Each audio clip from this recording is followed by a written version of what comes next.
গৃহবধূর সঙ্গে বিবাহ বহির্ভূত সম্পর্ক, যুবককে লোহার খুঁটিতে বেঁধে মারধর করে পুলিশের হাতে তুলে দিল। দীর্ঘদিন ধরে বনগাঁ থানার ঘাটবাউর এলাকার এক গৃহবধূর সঙ্গে বিবাহ বহির্ভূত সম্পর্ক ছিল বাগদার মামা ভাগ্নের এক যুবকের। গৃহবধূর পরিবার জানান, অভিযুক্ত যুবকের নাম তাপস অধিকারী। পরিবারের দাবি, গৃহবধূকে বিয়ে করার কথা বলে তার কাছ থেকে টাকা পয়সা সোনা দানা নিয়ে গেছে তাপস। ওর জন্য 2 মাস আগে আত্মহত্যা করার চেষ্টা করে গৃহবধূ। বর্তমানে সে হাসপাতালে চিকিৎসাধীন। তখন তাপসের বিরুদ্ধে বনগাঁ থানায় অভিযোগ দায়ের করেছিলেন তারা। গৃহবধূর পরিবারের আরও দাবি, আজ সকালে ওই যুবক গৃহবধূকে খোঁজ করতে তাদের বাড়িতে আসে। পরিবারের সদস্যরা তাকে চিনতে পেরে আটকে রাখে। খবর ছড়িয়ে পড়তেই সেখানে জড়ো হয়ে যায় এলাকাবাসীরা। যুবককে রাস্তার পাশের একটি লোহার পিলারে বেঁধে চলে মারধর। খবর পেয়ে ঘটনাস্থলে পৌঁছায় বনগাঁ থানার পুলিশ এবং যুবককে উদ্ধার করে। তবে মারধরের কথা অস্বীকার করেছেন গৃহবধূর পরিবারের সদস্যরা। মারধর যে করা হয়েছে তা কার্যত স্বীকার করে নিয়েছেন গ্রাম পঞ্চায়েতের প্রধান আনিসুর জামান মণ্ডল। তিনি বলেন, গৃহবধূর সঙ্গে অবৈধ সম্পর্কের কারণে এই ধরনের ঘটনা ঘটেছে। তবে ওই যুবককে মারধর করা ঠিক হয়নি। পরিবারের উচিত ছিল তাকে ধরে পুলিশের হাতে তুলে দেওয়া।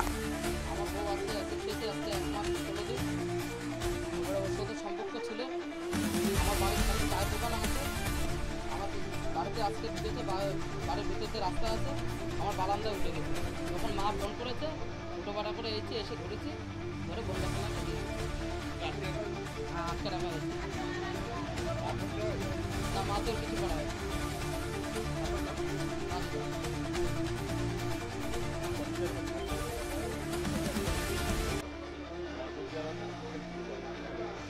দেখুন, বেঁধে মারা হয়েছে কিনা সেটা এখন আমার কাছে কাছে এসে পৌঁছায়নি, কিন্তু আমি যতটুকু জানতে পেরেছি, বাগদার গ্রাম পঞ্চায়েতের মধ্যে থাকা আমাদের গ্রাম থেকে একটা ছেলে আমার একবার গ্রাম পঞ্চায়েত ডাক্তার নাম একবার কোনো এক ভদ্র মহিলার সঙ্গে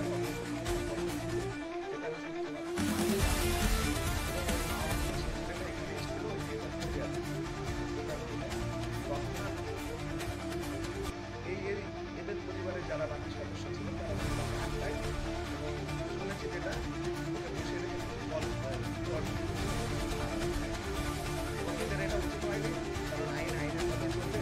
সেটা তৎক্ষণাৎ খবর দিয়ে তাকে পাঠালো, কিন্তু যেটা আমরা করেছি সেটা ওদের করণ করেছি অলরেডি আমার বাবার সাথে এইটা তো এখন আমি